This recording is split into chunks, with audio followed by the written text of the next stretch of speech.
pilde și pentru cei care au Bibliile din Luca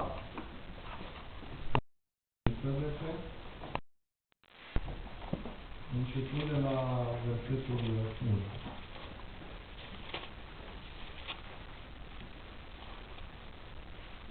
Pentru cei care nu au Biblie, este vorba despre pilda fiului risipitor.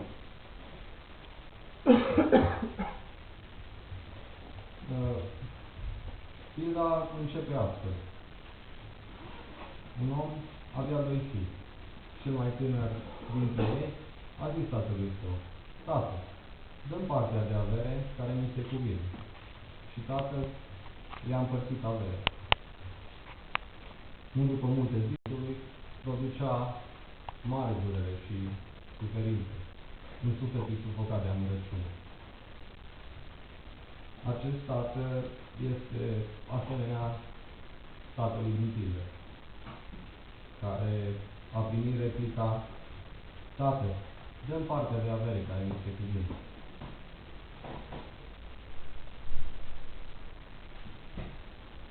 De ce nu aștepta moartea tatălui ca să primească partea de avere care îi se cuvenea?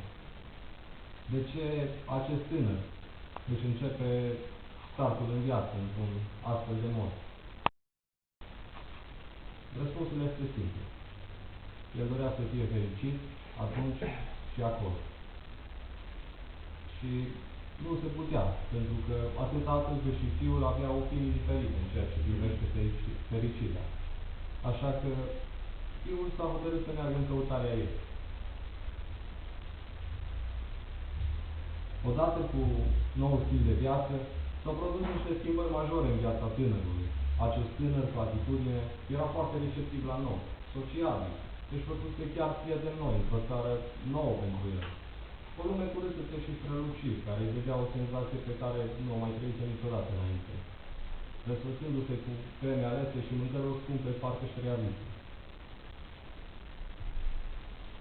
După o lungă perioadă, în care forțase limitele, într-o dimineață, cu greu au făcut diferența ce era zi sau noapte, a început să gândească un pic.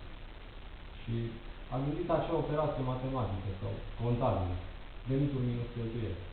Asta bine și și-a dat seama că are inimă, că și bătea cu putere. Tragedia consta în faptul că era pe minus. Cheltuielile erau din belșug și veniturile de la tata se subțiase.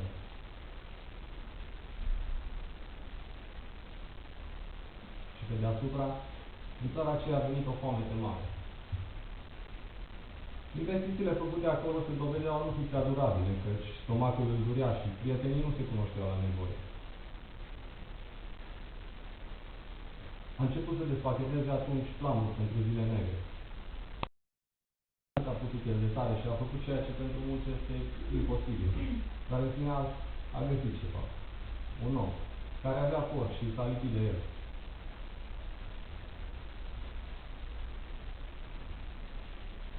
Cât de bune sunt planurile tale? Cât de durabile sunt investițiile pe care le faci? Cât de departe mergi în căutarea fericirii tale? Șansurile se întipăresc tot mai profund pe chipul risipitorului. Palmele, care deveniseră cadou, lovesc nici măcar le mai scumpe. Gustul încet al vieții îl duce la disperare. Și mult ar fi dorit să se sature cu roșcovele pe care le mâncau porcii, dar nu îi le da nimeni.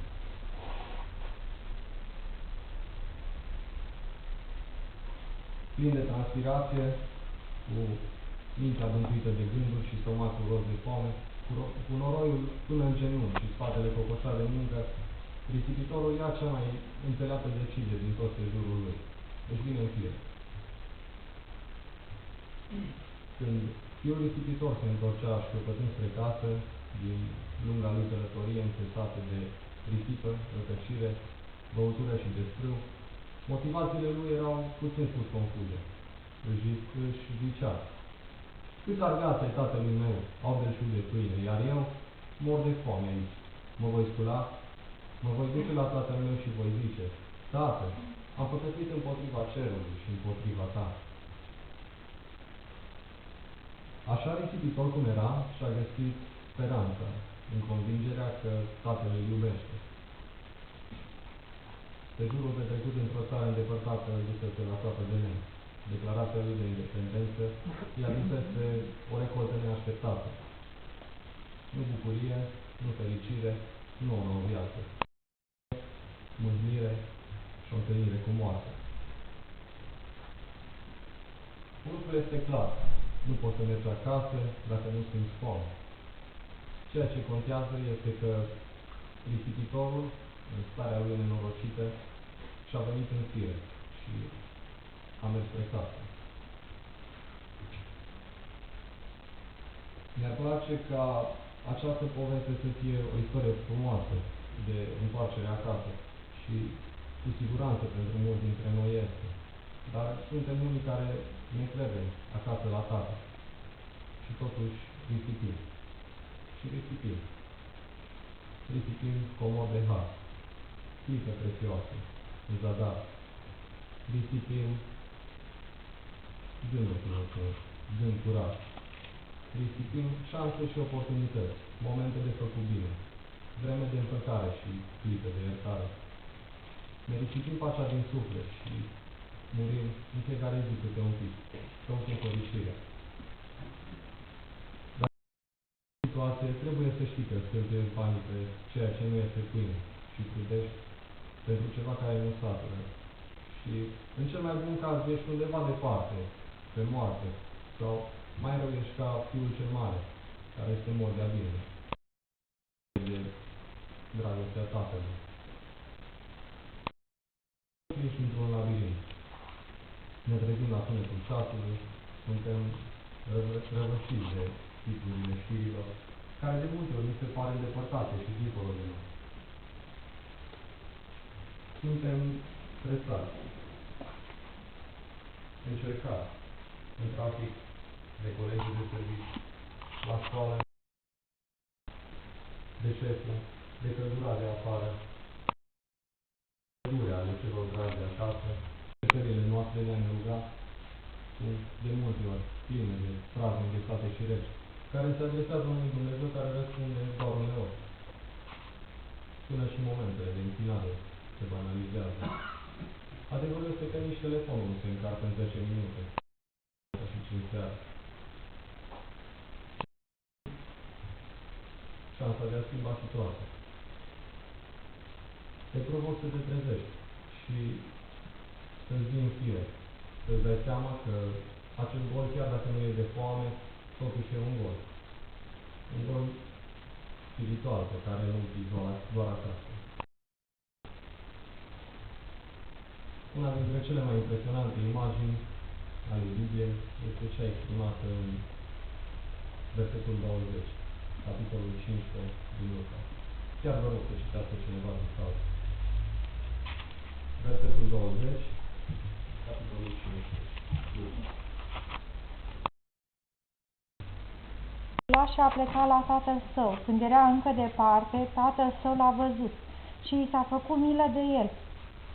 A alergat, a căzut pe grumazul lui și l-a sărutat mult. Această imagine nu prea am avea ce căuta acasă sau n-ar fi povestea cum este ea. Îi imaginez pe risipitorul pocăit acum care încearcă să spună printre sulițuri și lacrimi: Tată, am păcătuit împotriva cerului și împotriva ciorna, cu câteva greșeli pe care le-și-au făcut nu de mult și pe care le și le vedea. Erau păcatele lui care le vedea pe mine. M-a impresionat faptul că tatăl nu l-a interogat pe băiat, nu i-a predicat despre lecții de viață sau teme despre comportament înalt. Tatăl i-a spus astfel: nu trebuie să știm unde ai fost și ce ai făcut. Sunt bucuros că ești acasă și că primesc așa cum ești. Trebuie să ne cernem inimile și să ne analizăm intențiile înainte de a ne întoarce acasă. Nu trebuie să stăm la negocieri până când ne vom redobândi curăția inimii. Nu trebuie să trăim în vinovăție și regrete. Tatăl știe cum suntem. El ne spune, El știe cum ești. te cunosc și îți spun, pe cel ce vine la mine nu voi da afară.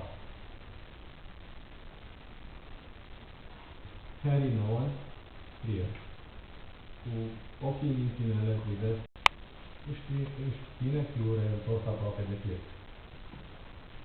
Cu o iubire necondiționată.